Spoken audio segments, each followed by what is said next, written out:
playoffs mean for Burrow? Well, look, I think we all have to admit it. A big part of this is how would it look and why would they miss the playoffs? Like, if he misses significant time again, like, say, half the season. Last year he played, 9 games, 10 games? That's bad for him. Right. So if he misses half the season because of injury and they thus miss the playoffs, I think, one, we're just going to have to be like, he's injury prone, or his career is not going to be what it could have been because of injuries. And I would hope it wouldn't be the case, but I would wonder, would he contemplate retirement? Because remember that there was thought about that last year. Secondly, if he plays 17 games and looks great, as he did 2 years ago, and the defense just stinks and they miss the playoffs, you're just like, hey, he's still a great top 5 quarterback, but the defense is horrible. And then you wonder, should he ask out? I think there'd be a drumbeat for maybe he needs to leave. He would lose top 5 quarterback status for me. If he did what he did 2 years ago in 2024, leads the league in yards, passing, touchdowns. While I am not a quarterback wins guy, I am a top 5 quarterbacks don't go a half decade without playing a playoff game guy. But a lot of that would have been injury. A few of those years, few of them would have been. Well, injury. no, I really think to me it would be just last year would be injury because the first year that he got hurt, they were a 500 team with him. Jake Browning was and wait, if he threw 40+ touchdowns, I didn't say he's bad. But he can't be a top 5 quarterback. I just don't know the instances of, I'll have to check, my football reference, of guys that were just locked in to the top 5 because they're an MVP. Okay, well, he isn't. Because they've won a Super Bowl. Okay, well, he hasn't. Because prior to this drought, they always made the playoffs. No, he's done it twice. At some point. Well, I don't know if we always were listing rankings weren't like when Matthew Stafford. I know he wasn't a top 5 He wasn't viewed as top 5, but obviously McVay loved him. Yes. Had faith in him. A lot of people loved him. No, I think that's kind of my point. If they missed the playoffs this year, I'm totally fine with looking at him the way people looked at Stafford in Detroit. Wow, it's a super talented guy. This is such an absurd take, and I need to call it out immediately because it's built on a foundation of pure logical inconsistency. Nick, for instance, has consistently maintained that Matthew Stafford is an all-time great quarterback, and I agree with that assessment wholeheartedly. I've always viewed Stafford as a top-tier signal caller, even during his tenure with the Detroit Lions, where the team around him was often a disaster. You have to train your eyes to see beyond the raw accomplishments, beyond the superficial box scores and win-loss columns. Let's not forget that Stafford had 0 playoff victories during his time in Detroit. 0. He made the postseason only 3 times across his entire Lions career. 3 times. Then he arrives in Los Angeles with the Rams, and suddenly it's victory after victory after victory, a narrative shift that conveniently ignores the ecosystem around him. I don't want to hear the excuses. Last season, he had an absolutely loaded roster, arguably the most talented in the league, with the most offensive firepower, the most complete lineup from top to bottom, the most seasoned coaching staff, and the most experienced quarterback all rolled into one package. All of those elements were aligned simultaneously, and yet they didn't secure the championship. So this entire line of reasoning is just nonsensical, and I saw it coming from a mile away. This is precisely why I flagged it when Nick had his little emotional moment, when he claimed that the Bengals have too many deficiencies and ranked them as a bottom 16 team. I told myself in that moment, if that's genuinely the case, if the team's shortcomings are the reason for their struggles and not Joe Burrow himself, then why on earth do we hold Burrow accountable for the team's failures? It makes no logical sense. It genuinely drives me up the wall. Before we dive deeper into this, let me extend a quick but important request to all the Cincinnati Bengals fans out there. Please, I'm begging you, do not forget to subscribe to the channel and make sure you watch the full video in its entirety. That is hands down the single most effective way to support what we're building here, and it allows us to continue having the most impartial, level-headed, and transparent conversations about the Bengals and the NFL at large. Your support makes an enormous difference, and I truly, truly appreciate every single one of you who takes that step. Now, getting back to the core argument, this is exactly what I articulated yesterday, and I was actually planning to create a standalone video on this very topic. I had the clip earmarked and notes jotted down because the absurdity of it all was just too glaring to ignore. The premise is absolutely ridiculous to me. You're asserting that this roster is riddled with too many holes, which logically means they cannot be considered a top-tier team in the NFL. But then, in the very same breath, you turn around and label Joe Burrow as insufficient.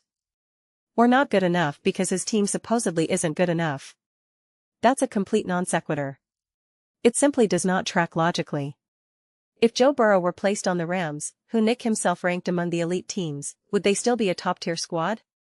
The answer is unequivocally yes. If Joe Burrow were quarterbacking the Seattle Seahawks, another team Nick had rated highly, would they still be a top team? Again, the answer is unequivocally yes. Nick had the Eagles positioned somewhere around 10th or 12th, if I recall correctly, but still above the Bengals. Does he believe the Eagles would be a better team with Joe Burrow under center?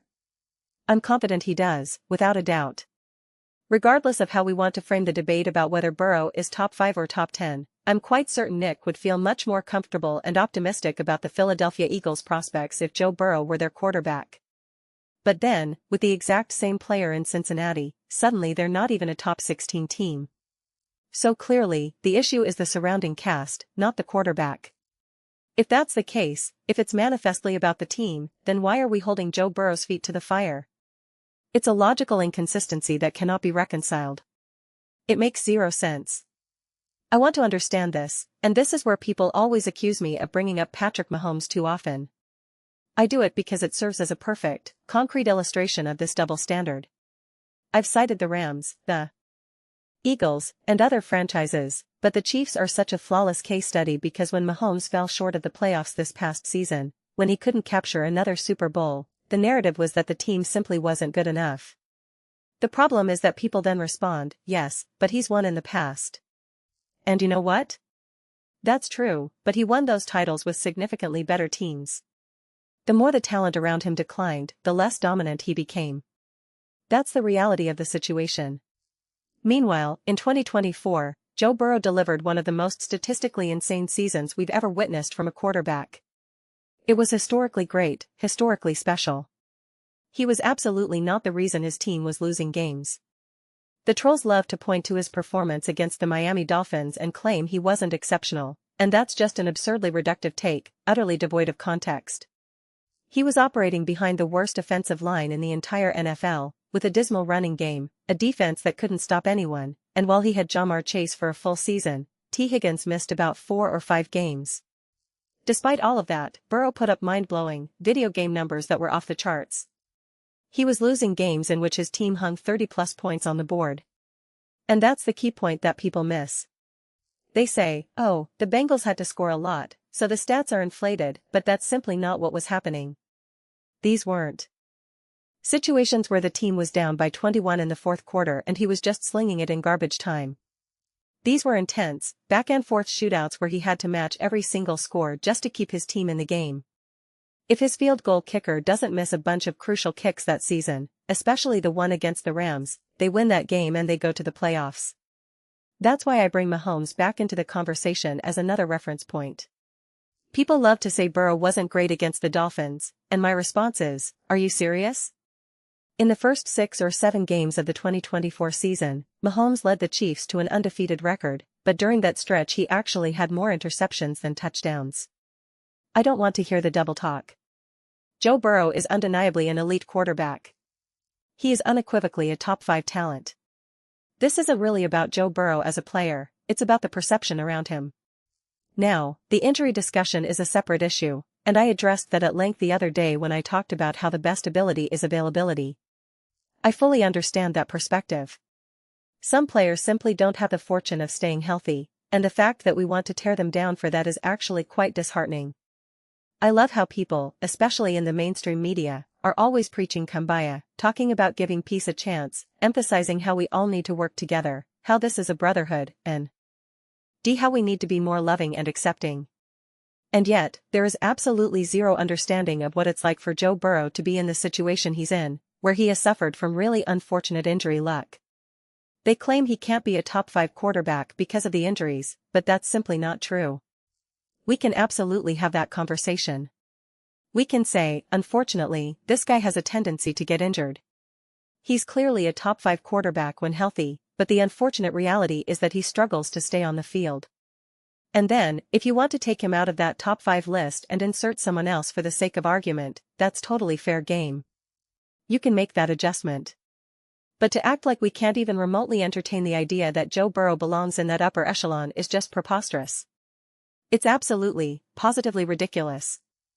I appreciate what Bruce said because it rings so true. Sean McVay clearly viewed Stafford as a top quarterback in the NFL, even when the mainstream narrative was skeptical. He looked at a guy who had only made the playoffs 3 times and had 0 postseason wins and said, "That's a top quarterback." He recognized that Stafford could be one of the best quarterbacks in NFL history, and we need to do a much better job of supporting and contextualizing players like that. Let's be honest, Sean McVay knows more about evaluating quarterback talent than you or I ever will. That's just the truth. He understands the intricacies of quarterback play at a level we can't fully appreciate, and I can guarantee you with absolute certainty that he thinks Joe Burrow is a top 5 quarterback. I'm immensely confident in that assertion. And you know who else believes Burrow is an elite, top-tier quarterback? Spags, the defensive coordinator for the Kansas City Chiefs. I'm sure you've heard of him. And let's not forget Tom Brady. Joe Burrow actually had better stats in many categories than Brady did during his undefeated season. I mean, that's crazy to think about. It's truly crazy. Crazy, crazy, crazy. To hold this against Joe Burrow is utterly insane. Joe Burrow has already overcome so much adversity. For years, his offensive line has been virtually non-existent, and he's still managed to produce at an elite level. This is why I don't hesitate to mock Chiefs fans who complain about their run game or their offensive line issues. Joe Burrow has had far worse running games than the Chiefs, and yet you're telling me the Chiefs have struggled because they couldn't establish play action or faced stacked boxes? And yet you won't extend that same courtesy to Joe Burrow. They respond, "Oh, it's because Mahomes won a Super Bowl," and again, that's true, but he won those with better teams. Patrick Mahomes has never won a Super Bowl with an offensive line as bad as the ones Joe Burrow has endured. That's just a cold, hard fact. It's an indisputable truth. Let's look at the numbers. In his Super Bowl appearance, Joe Burrow was pressured an astonishing 18 times. 18 times. He still posted a passer rating of 100.9, with 1 touchdown, 0 interceptions, and a completion percentage of 66.7%. Patrick Mahomes, in the 2024 Super Bowl, was pressured 17 times and had a passer rating of 95.4, but that number was inflated by garbage time. He had 2 touchdowns that ultimately didn't matter, so effectively he had 1 meaningful touchdown and 2 interceptions. Honestly, all 3 of his touchdowns were essentially garbage time scores, but we can be generous and give him at least that 1 touchdown. His completion percentage was also significantly lower once you remove the garbage time padding, but we'll let it slide. In that same Super Bowl, Matthew Stafford was pressured only 8 times. 8 times.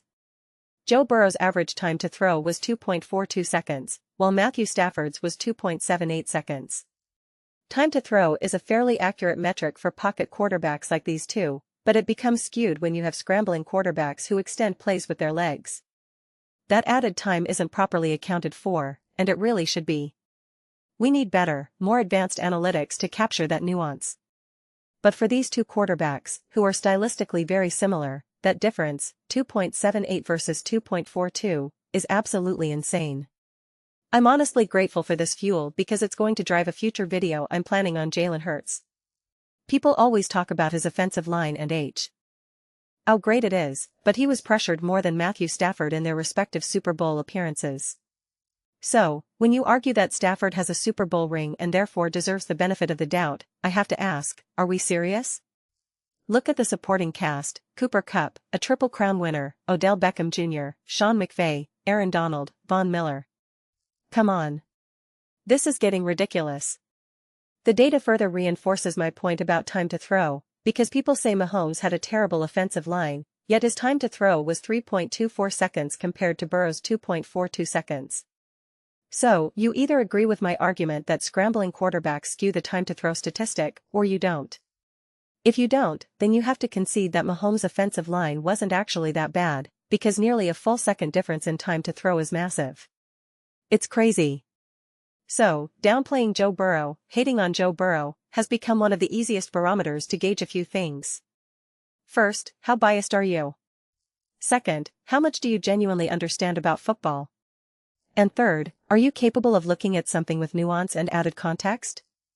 I genuinely believe this should be one of the simplest barriers to entry, one of the easiest clarifiers.